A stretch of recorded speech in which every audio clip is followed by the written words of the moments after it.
Hello and welcome to Suraj blogs. Kalimpong এবং দার্জিলিং এর 3 নম্বর দিনে আপনাদের সবাইকে স্বাগত। প্রথমেই আজকে সকালে ব্রেকফাস্টটা করেছিলাম গরম গরম আলুর পরোটা এবং টক দই দিয়ে। তারপর আমরা চলে গেছিলাম সুদীপ আর আমি মহাকাল মন্দিরে। যেহেতু দার্জিলিং ম্যালের একদম পাশেই আমাদের হোটেল ছিল, তো ম্যাল থেকে মহাকাল মন্দির যেতে বেশি টাইম লাগেনি। ওখানে গিয়ে সঙ্গে সঙ্গেই আমরা পেয়ে গেছিলাম গরম গরম খিচুড়ি, পায়েস ও আলুর দম। বিশ্বাস করুন, এটা একেবারেই আনএক্সপেক্টেড ছিল। ঠান্ডার মধ্যেই গরম গরম খিচুড়ি এটা একটা আলাদা অনুভূতি দিচ্ছিল। আর আজকের দিনটা ছিল প্রচন্ড ফকি। এই হচ্ছে শ্রী শ্রী মহাকাল। এখানে কিন্তু দুইভাবেই পুজো হয়, একটা হচ্ছে তিব্বতী বজ্রযানের মতে ত্রিপিটক অনুযায়ী, আরেকটা আমাদের হিন্দু সনাতন শাস্ত্র অনুযায়ী। তো এখানে মহাকাল দর্শন করুন, মহাকাল যেন আপনাদের সবার কৃপা করে, সবার মঙ্গল করে, এটাই প্রার্থনা জানাই। এখানে দেখুন বাইরে নন্দীরাজ রয়েছে। পরে আমি আর সুদীপ চলে গেলাম গ্লিনারিজের সামনে। আর এইখানে গিয়ে একটু পোজ দিয়ে ছবি না তুললে দার্জিলিং আসাটাই নাকি বিফল হয়ে যায়। যাই হোক, এটা একটা ট্রেন্ডস, আর কিছুই নয়। তবে দাঁড়িয়ে 2-4টে ছবি তুলতে বেশ ভালোই লাগলো। তুলে নিলাম এবং একটা দারুণ মুহূর্তের সম্মুখীনও হলাম। দেখুন,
সকাল সকাল ম্যাল, এবং ম্যালের এখানে একটা কিছু প্র্যাকটিস বা কিছু একটা অনুষ্ঠান হচ্ছে। এরা সবাই আই থিঙ্ক গোর্খা, আর এখানে পিটি করে। এখন ওই টাইপেরই কিছু একটা হচ্ছে, কিন্তু কি হচ্ছে অ্যাকচুয়ালি আমি বলতে পারবো না। বাট আপনারা দেখতে পারেন চারদিকে মানে এই লেভেলের একটা ফগি, মানে সাংঘাতিক ফগ। আমরা রীতিমতো এই যে ছাতা ধরে দাঁড়িয়ে রয়েছে। আর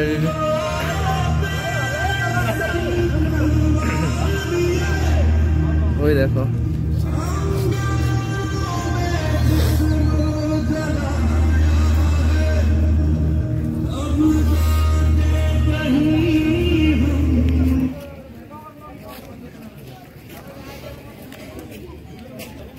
আমাকে দেখুন পুরো ওপর থেকে নিচে অব্দি প্যাকড।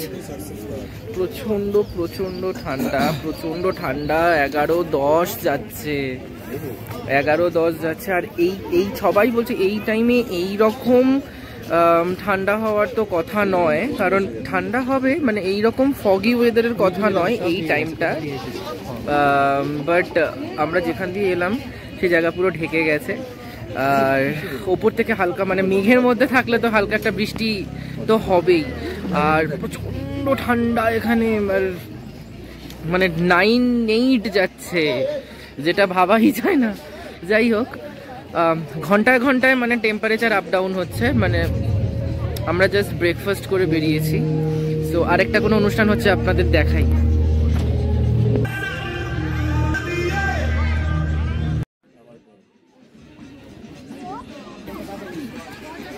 তো আমরা দেখো ঘোড়া,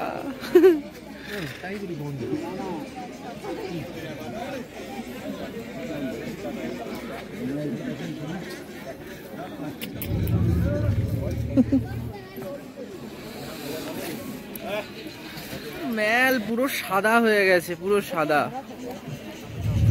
কিচ্ছু দেখা যাচ্ছে না আশেপাশে।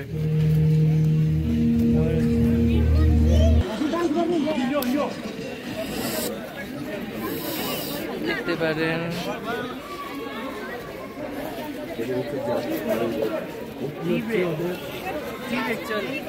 হ্যাঁ যাচ্ছি।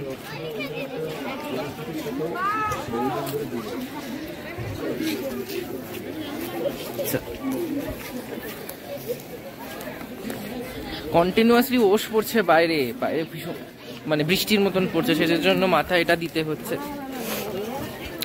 কলকাতায় তো এগুলো পড়তেই পারি না, তো ওখানে এইরকম ঠান্ডাও পড়ে না। যদি 10-11তেও কলকাতায় টেম্পারেচার নামে এইরকম কনকনানি ফিলটা হয় না, আমি কি বলবো। যাই হোক, সো আমার প্রিয় ফুচকা না, ফুচকা সবারই প্রিয়।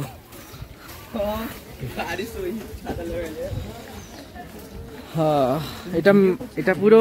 এটা পুরো মার্কেট সাইড, এখন সবে বসছে। এই কুয়াশাচ্ছন্ন সকাল শেষ হলো হচ্ছে একটা ভারী বৃষ্টির পর। এই ভারী বৃষ্টিতে কুয়াশাটা কেটে গেল এবং বাইরের এই চারপাশের পাহাড়ের সৌন্দর্যগুলো ক্লিয়ারলি দেখতে পাওয়া গেল। এত সুন্দর মেঘ জমে রয়েছে, ভেসে বেড়াচ্ছে, আর দূরে ওই পাহাড়টার মাথায় একটা একগুচ্ছ মেঘ জমে রয়েছে। এইগুলো সত্যি লং টাইম দাঁড়িয়ে দেখতে দারুণ লাগে। পাহাড় কি এমনি এমনি মানুষকে পছন্দ করে, এবং পাহাড় সত্যি মানুষকে বারবার টানে, এবং আমার তো পাহাড় ভীষণ প্রিয়, যার জন্য বারবার যাই। এছাড়াও আমরা এরপরে গিয়ে লাঞ্চ সারলাম। লাঞ্চে ছিল নর্মাল বাঙালি থালি। তো যাই হোক, আমাদের আজকেই ফেরার পালা। পর এখান থেকে গাড়ি নিয়ে আমরা পৌঁছে যাব নিউ জলপাইগুড়ি স্টেশন, এবং আমাদের ট্রেন আছে রাত্রির 8টা থেকে 8:30টার মধ্যে। তো আমরা যদি এখানে বেশিক্ষণ টাইম ওয়েস্ট করি, পাহাড় থেকে নামতে কিন্তু দেরি হয়ে যাবে। তো বেশি দেরি না করে সামান্য কয়েকটা ছবি তুলে নিয়ে আমরা কিন্তু লাগেজ নিয়ে, গাড়ি আগে থেকেই বুক করা ছিল, বেরিয়ে পড়লাম পাহাড় থেকে নামতে। এবং আমাদের লাঞ্চে কী কী ছিল সেটা আপনারা এবার দেখতেই পাবেন। ডাল, ভাত, মাছ, এছাড়া ছিল শুক্তো, এছাড়া ছিল আলু ভাজা। লাঞ্চ শেষ করে বেরিয়ে গাড়িতে ওঠার আগে কয়েকটা ছবি ও ভিডিও করে নিলাম। এইগুলোই তো স্মৃতি হয়ে থেকে যাবে।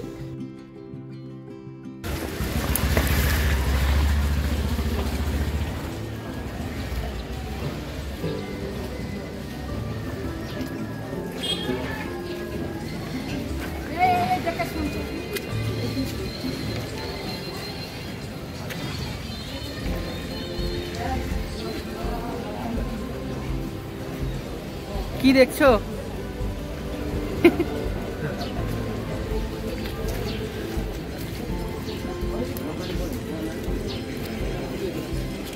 তো বৃষ্টি হয়ে যাওয়ার পর এরকম একটা সৌন্দর্য লাগছে, অপূর্ব। মেঘগুলো কি সুন্দর জমে রয়েছে পাহাড়ের উপর।